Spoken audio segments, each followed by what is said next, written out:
Hello again. Right, so this episode I'm going to be taking you through some of the more offensive techniques, namely punches and some other strikes possibly if we have the time. Now, like I said before, martial arts are primarily for self-defense, but you can't just get by blocking. You do need to counter-attack sometimes. So that's what I'm going to be showing you this episode. Okay, so first I'll take you through some punches. It's good to just adopt like a basic sort of guarding position for these, with your body slightly side on to the direction you're facing. So the first punch I'll show you is just a jab punch, which is formed like this. Okay, so this punch, it's not really used for power, but more speed. It's a stun shot. So it's important to try and whip your hand out quickly and bring it back into position as well. You don't want to leave it out there. Good thing to remember, I mean, it's trying to find the most direct route from the fist to the object. So the motion is really just coming from the elbow and slightly in the shoulder.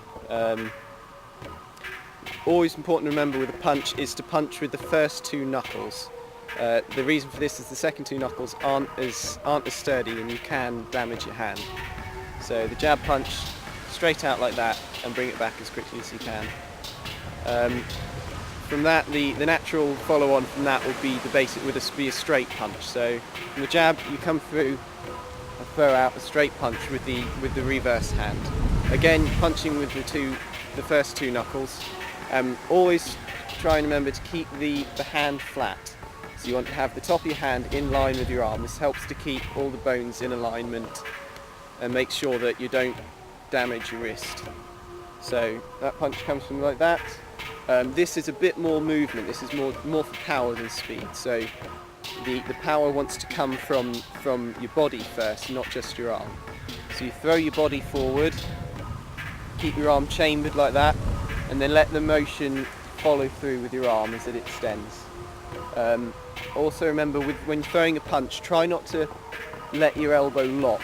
If you throw it out and let your arm lock up, you can jar your elbow, which is very painful, I can tell you.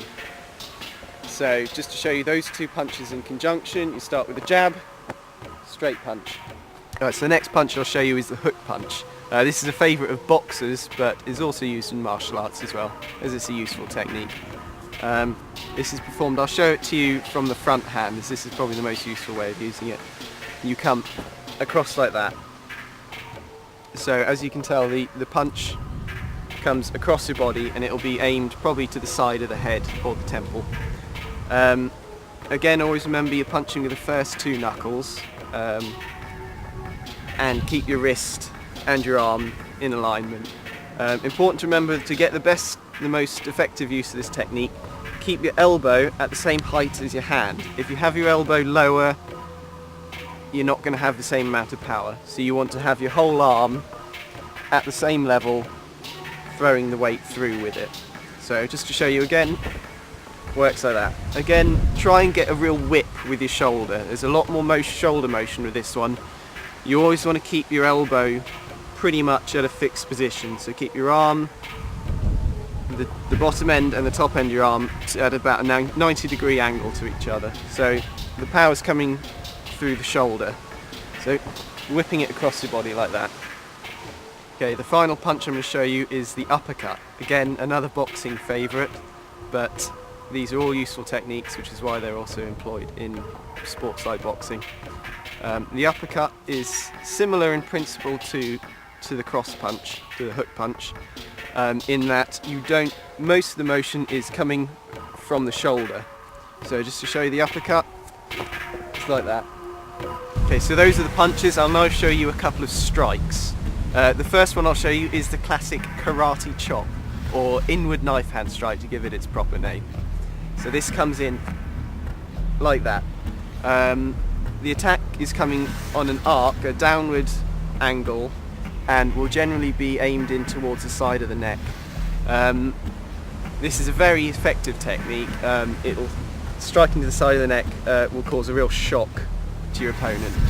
You're striking with the side of the hand. Always important to remember to keep your fingers as rigid as possible. This gives a nice hard striking area. So just to show you again, comes in like that. Also important to remember is don't let your thumb stick out like that, as you can catch it on things. So try and tuck your thumb in, keep your hand as hard and rigid as possible. The second strike I'll show you is a palm strike, very similar to a punch, except what you're using is the base of the hand, the palm there. And this comes through like that. It's a straight attack. You generally won't, as with the punch, you don't want to extend your arm fully. The effective range of the attack will be with the arms still slightly bent. This will generally be aimed in towards the nose or the teeth, just to the face. Again, it can either be used as a power shot, or it can be used as a quick stun shot, like the punching. So it can be done from the front hand or the back hand. But again, remember, keep your hand angled back. You don't want to attack them with the fingers, you're attacking with the base of the palm. So those are some of the basic punches and strikes. I must again stress that martial arts are for self-defense purposes only. These techniques can be very dangerous when performed correctly. Again, if you have any comments or questions, you can contact us at the email address below. Also, as I've mentioned Taekwondo and Kung Fu websites before, I came across a very interesting karate website, which will also be provided below. But other than that, it's been a pleasure, and I hope to see you in future episodes.